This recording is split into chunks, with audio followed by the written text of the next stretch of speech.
Bismillahirrahmanirrahim. Assalamualaikum warahmatullahi wabarakatuh. Kita lanjutkan lagi kajian kita, melanjutkan seri yang lalu, yaitu Yesus lelaki normal, ya. Seri 2, sekarang seri 3. Jadi sudah 2 seri kita lalui. Sekarang masuk seri 3. Oke. Bagaimana hubungan relasi laki-laki dan perempuan dari Yahudi sudah, dari Nasrani sudah, sekarang giliran Islam, ya. Giliran Islam. Aku hapus ini.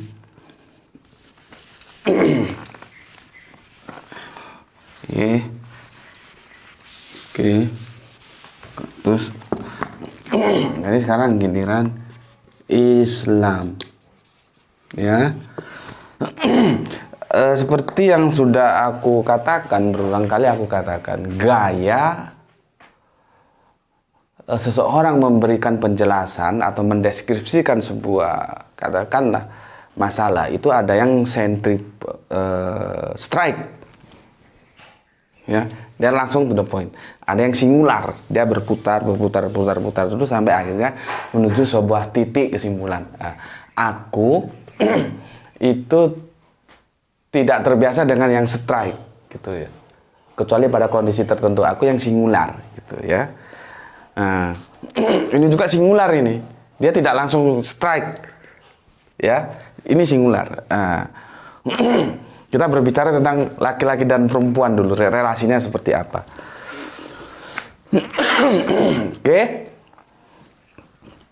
Aku berikan sebuah masukan yang mungkin bisa kalian jadikan sebuah bahan untuk pembelajaran. Bahwa begini, banyak penerjemah-penerjemah Al-Quran atau penafsir-penafsir Al-Quran itu telah terkontaminasi, ya, terkontaminasi oleh cerita-cerita para ahli kitab, katakanlah begitu, Yahudi dan Nasrani. Masalahnya tidak semua cerita-cerita itu benar, gitu loh, ya. Kalau misalkan cerita-cerita itu benar, kan tidak mungkin ada abrogasi. Abrogasi itu salah satu fungsi dan tujuannya adalah untuk membenarkan yang lalu. Ketika itu sudah mulai diselewengkan, gitu loh. Nah, yang jadi masalah pemahaman dalam Yahudi dan Nasrani yang sudah keluar dari jalurnya itu ditangkap oleh penerjemah, oleh penafsir Islam dalam memahami Al-Quran. Ini yang jadi masalah. Paham ya pesanku ya? Bukan Torahnya, bukan Injilnya yang salah. Tapi ketika Torah dan Injil dipahami secara salah oleh umat-umat terdahulu, ini masuk ke umat-umat, pemikir-pemikir umat berikutnya, itu umat Islam, dan dia masih pakai itu loh. Jadi sebuah kesalahan diwariskan dari generasi ke generasi. Jadinya ya salah orang, sebuah kesalahan. Aku kasih contoh. Gini ya. Aku kasih contoh. Ini adalah Quran, ya. Surat Al-A'raf surat 7 19. Ya. Tolong dicek Quran surat Al-A'raf surat 7 19, atau buka Al-Quran. Aduh, salah makan gorengan jadi batuk terus ini.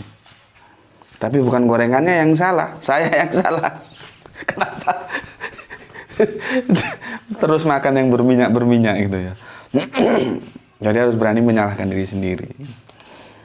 Oke, aku baca ya, langsung ke terjemahannya ya. Kalau ke Arabiunya juga kan ya bisa dibaca lah. Wa ya adamas kun anta wa zaujukal janata fa kula min haisu ya. Situma wa la taqrabu hazizi sajaratin fa takuna minaz zalimin. Tuh. Nggak terlalu bagus, bahkan bisa dikatakan jelek bahasa Arabianku. Bahkan kalah dengan anakku. Karena bapaknya baru tobat di tengah perjalanan.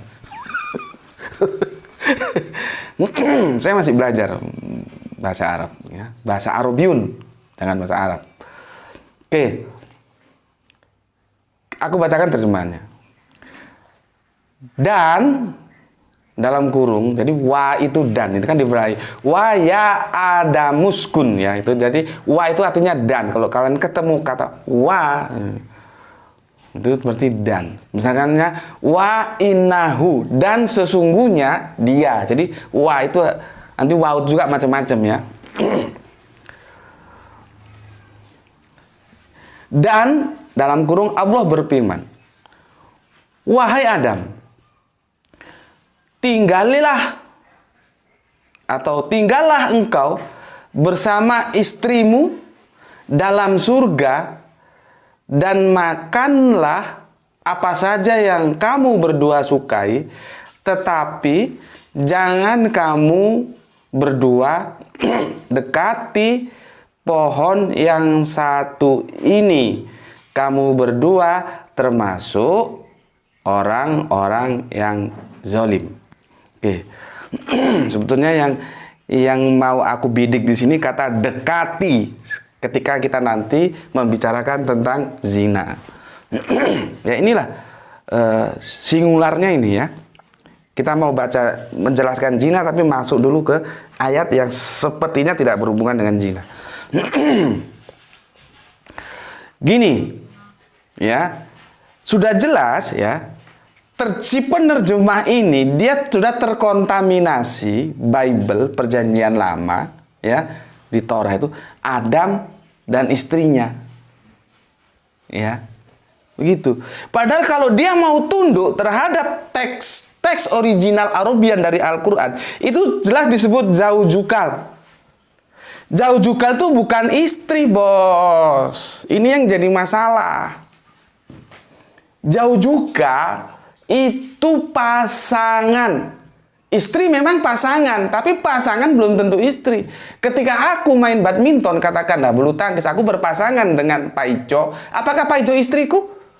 Ketika seorang mencalonkan diri sebagai presiden, katakanlah dia berpasangan dengan wakilnya, apakah itu istri?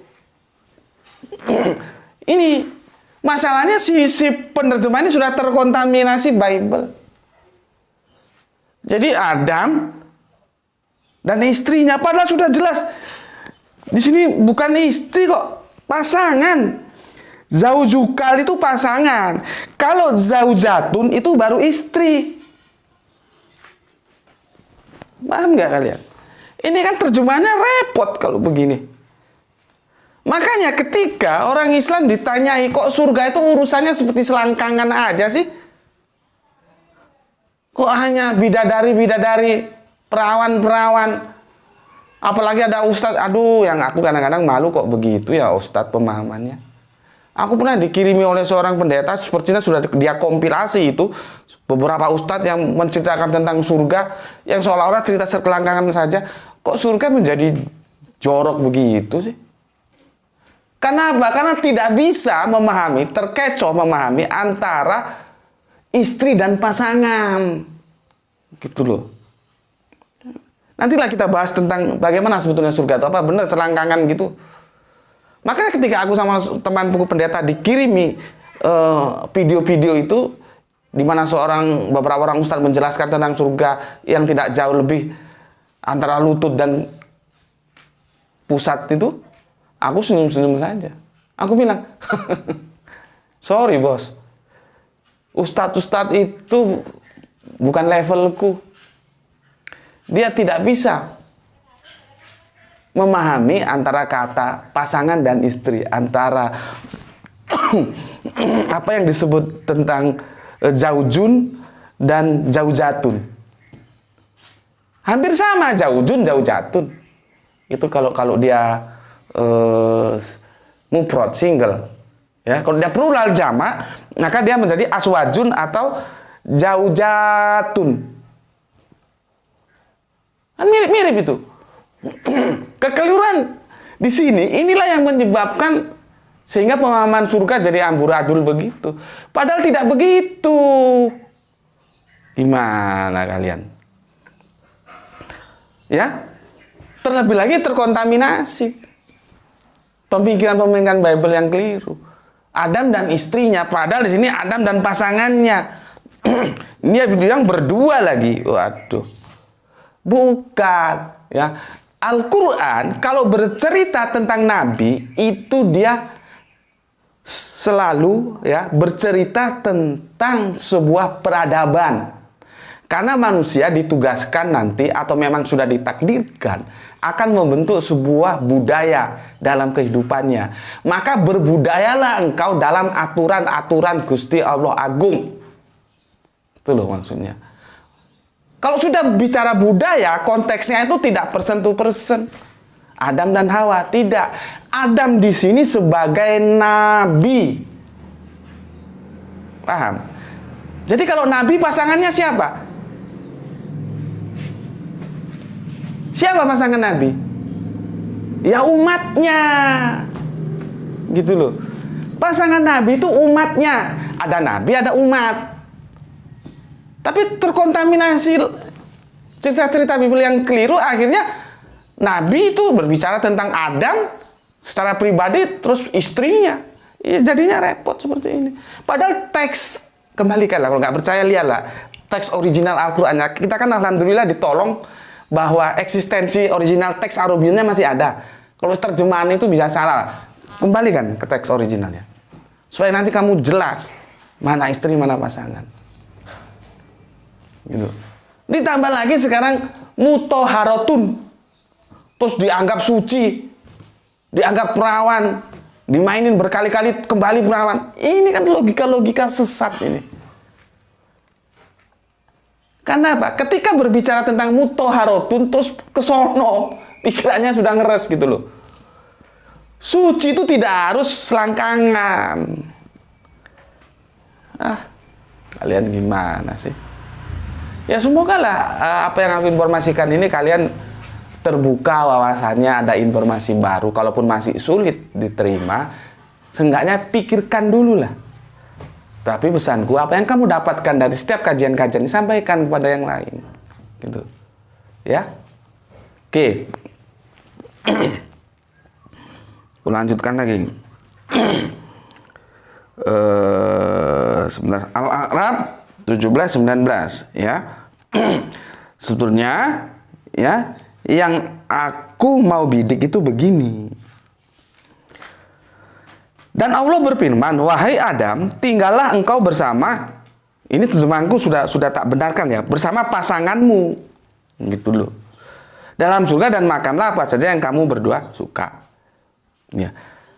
Tetapi jangan kamu berdua, artinya jangan kamu berdua itu Adam dan pasangannya, Nabi dan umatnya, ya.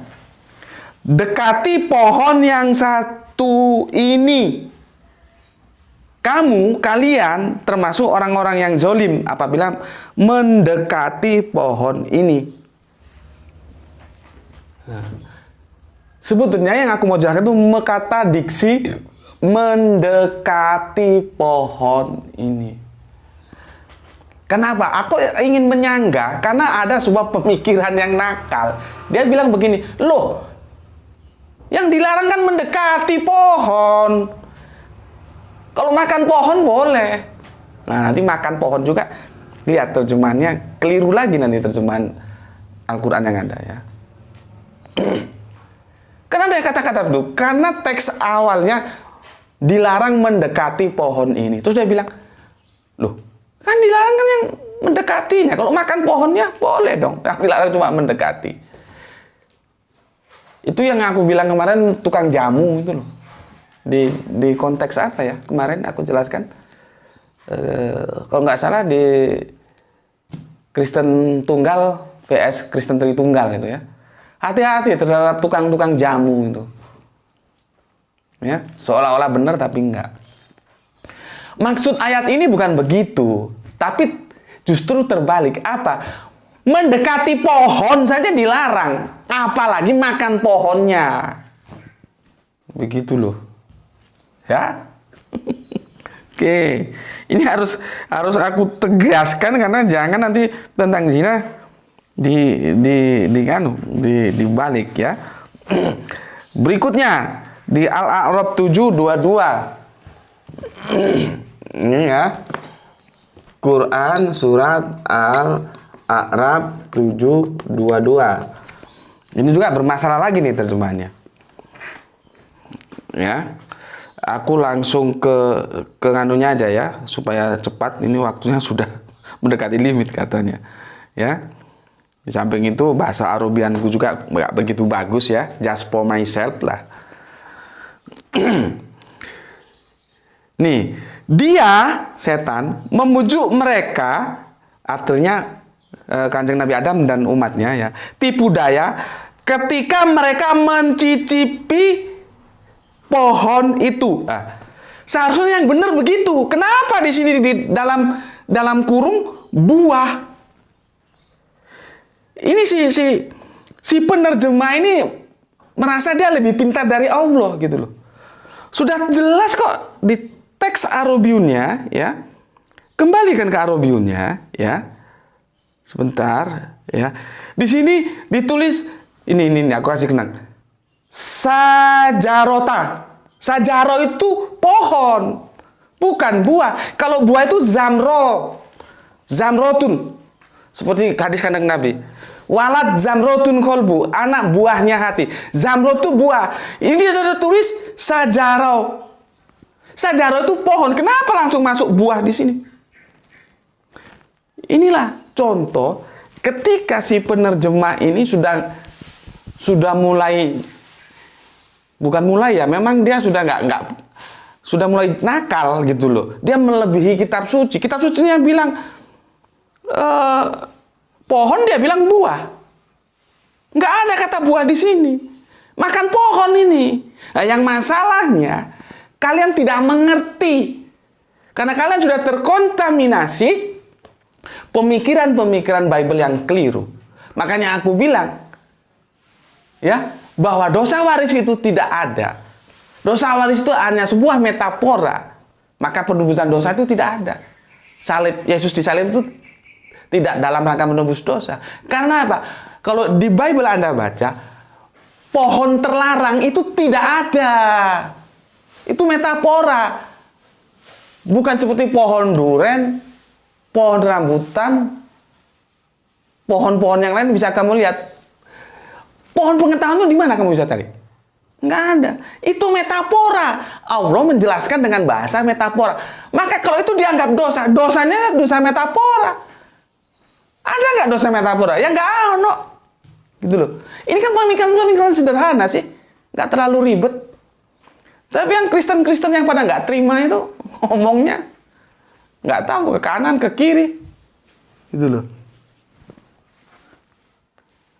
Nah, umat Islam, penerjemah ini terpengaruh itu. Makanya dia tulis buah. Seolah-olah makan buah. Tidak. Mencicipi pohon. Dan kata pohon, itu artinya apa? Jangan kamu artikan seperti pohon durian, pohon sungguhan. Tidak. Nanti aku akan jelaskan kepada kalian ketika kita membicarakan tentang ajaran. Ini bahasa sastra, bos. Jangan kau anggap pohon-pohon sungguhan terus karena orang nggak mungkin makan pohon, makan buah. Kamu bikin di sini dalam kurung buah. Ini salah satu bukti yang aku bilang. Makanya ya sedikit guyon, sedikit serius kalau aku nulis di Facebook itu bukan ulama, tetapi ubaru. Gitu loh. Tapi itu penuh makna. Artinya apa? Ulama itu bisa salah dan ini salah dia. Harus ada cross check gitu loh. Selama kita punya argumentasi untuk meluruskan. Nanti juga di tafsirnya Jalalain itu juga, iya Jalalain, itu salah dia ketika menafsirkan tentang besi. Banyak ulama-ulama kita itu melakukan kesalahan. Tetapi walaupun mereka sudah melakukan kesalahan, tetap saja kita harus beri hormat. Harus diingat, menghormati itu bukan berarti tabu untuk mengkritik kesalahannya. Kesalahan tetap kesalahan, penghormatan tetap penghormatan. Kalau kesalahan tidak dikritik, dia akan diwariskan dari generasi dan ke generasi yang lain. Bagaimana dia akan bisa memahami Al-Quran dengan benar kalau sudah dengan cara yang salah yang dia terima? Itu. Ngerti? Jadi bukan makan pohon terus kamu anggap pohon beneran. Nanti kita bicara tentang pohon lah pada topik berikutnya. Nanti aku kalau ingatkan, kita tuntaskan ini dulu ya. Tapi aku nggak berani banyak janji lah. Banyak yang sudah order aku nggak bisa tepati ya karena waktu, kesibukan, capek, belum lagi mood. Karena orang seperti aku ini nggak bisa diatur-atur. Kalau aku nggak mood, aku nggak mau gitu loh. Makanya kalau kalian mau kirim-kirim video ini nggak usah lah. Nggak mungkin aku lihat. Aku nggak bisa kau atur, suruh lihat ini nggak bisa. Kalau kamu mau, kamu tulis videonya, alamatnya apa, kamu tulis deskripsinya. Nanti dengan deskripsi itu aku mempertimbangkan. Kira-kira itu perlu aku tonton nggak? Lebih baik aku gunakan waktuku untuk yang lain daripada nonton yang begituan. Belum tentu memberikan substansi atau tambahan pengetahuan yang baik bagiku. Itu apa aku buang-buang waktu? Agamamu apa aku nggak ngurus. Bahkan Kristen, bahkan Islam. Kalau mau nulis alamat video, setelahkan deskripsinya. Ini jangan atur-atur aku suruh lihat video ini, video itu. Itu apa? Belum tentu memberikan pengetahuan yang baik. Apa dia lebih baik? Belum tentu. Oke, ya. Itu ya. Kesalahannya ya. Tentang buah itu nggak perlu di sini ada kata buah. Tentang pohon, iya makan pohon. Masalahnya pohon apa? Ini metafora. Tuh. Oke, selanjutnya kita akan fokus ke Quran. Sebentar. Quran surat Al-Isra. Surat Al-Isra itu surat 17. Ayatnya 32. Sebelumnya banyak hadis-hadis lain, cuman kan ya nggak mungkin aku hamparkan semua ya. Dalam waktu ini juga waktunya sudah berlebih nih ya. Aku agak percepat dulu.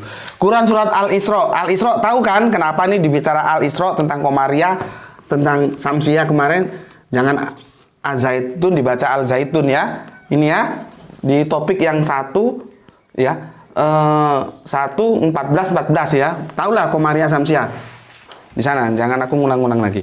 Oke, kita fokus sekarang. Sudah dikasih peringatan aku. Langsung aja masuk ke terjemahannya. Waktunya sudah mepet katanya.